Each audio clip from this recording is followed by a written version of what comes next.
नमस्कार मंडळी, कसं काय, बरं आहे काय? आज सकाळी मी अशी आवरत होते कारण आज मी जाणार होते इचलकरंजीला. पण माझा प्लॅन झाला फेल, कारण मम्मी बोलल्या तू नको येऊ, उद्या ये म्हणून आज मी कॅन्सल केलं. मी सकाळ सकाळी आवरत होती जायसाठी. केस विंचरून झाल्यानंतर तोंड धुते, कारण माझी आजी म्हणायची केस विचारल्यानंतर तोंड नाही धुतलं की पुढचा जन्म पालीच्या जन्माला जातोय म्हणून. मग नंतर मी माझं बाकीचं आवरून घेतलं, पण मला टिकलीच सापडत नव्हती, का काय माहिती. मग नंतर लक्षात आलं की मी हातालाच लावून ठेवले ते. मग आवरलो, एक छोटीशी स्माईल दिली.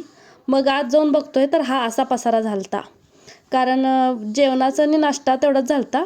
त्याची भांडी वगैरे सगळं घासून घेतली, बाकीचं सगळं आवरलेलं. कारण मम्मीने काल बोललेलं की तू उद्या सकाळी लवकर तिकडे ये म्हणून, कारण नंदाला जरा माझ्या त्रास द्यायचा होता ना म्हणून. बाकीच्या नंदा येतात आपल्या भावजला त्रास द्यायला, मी चाललेली त्रास द्यायला, पण ते देवाला बघवलं नाही वाटतं, म्हणून माझं जाणं कॅन्सल झालं. म्हणून आपल्या घरातले आवरत बसली. तोपर्यंत माझ्या पिल्लूसंग खेळायला त्याच्या मैत्रिणी आल्या होत्या. ते आपल्या सगळ्या गाड्या काढून घेऊन खेळणी घेऊन बसली होती खेळत.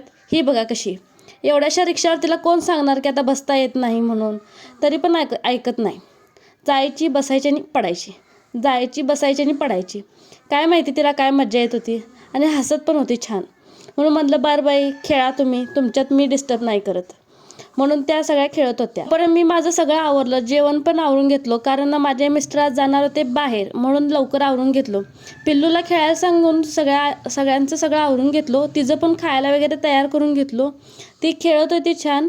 परत तिच्या त्या मैत्रिणी बघा, ती तिची खास मैत्रीण आहे, मोठी आहे खरं खास आहे, म्हणून ती तिच्यासंग खेळत होती.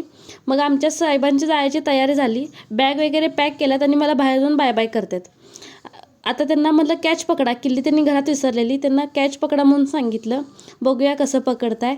आली आणि त्यांना थोडीशी लागली मी फेकल्यानंतर ना, कारण त्या झाडाच्या फांदीत अडकलेली ना, म्हणून. चालतंय, चला टाटा बाय बाय. त्यांना बाय बाय करून आले आणि पिल्लू झोपलेली बघून मी पण झोपी गेलो आणि आजचा दिवस सगळा असाच घालवला. Tata bye bye.